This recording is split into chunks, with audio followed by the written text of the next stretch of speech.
ગુજરાતમાં ડાયરા કલાકાર દેવાયત ખવડ ફરી એકવાર વિવાદમાં ફસાય છે। ગીર સોમનાથમાં દેવાયત ખવડ સામે ગુનો દાખલ થયો છે। દેવાયત ખવડ સહિત 16 લોકો વિરુદ્ધ તાલાલા પોલીસ સ્ટેશનમાં ગુનો નોંધાયો છે। દેવાયત ખવડ સામે હત્યાનો પ્રયાસ સહિતની કલમો હેઠળ ગુનો દાખલ થયો છે।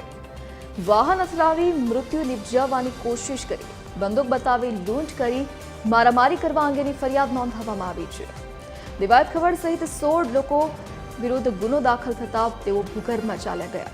પોલીસે તમામને ઝડપી પાડવા ચક્રો ગતિમાન કર્યા છે। ચિત્રાવડ ગામમાં દેવાયત ખવડની કારે એક અન્ય કારને ટક્કર મારી હતી, જેના કારણે અમદાવાદનો દુર્રાજસિંહ નામનો યુવક ઇજાગ્રસ્ત થયો હતો।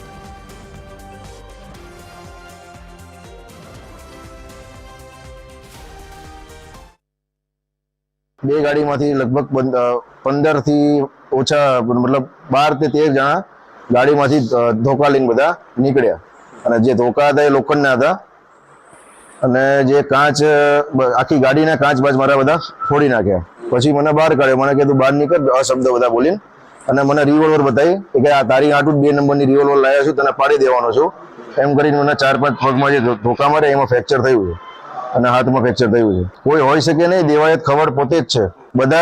બધાએ જે 12 થી 15 જણા હતા, 12 થી 15 જણા બધાએ મોઢું બાંધેલા હતા। પછી છેલ્લે જેનું દેવાયતનું મોઢું ખુલી ગયું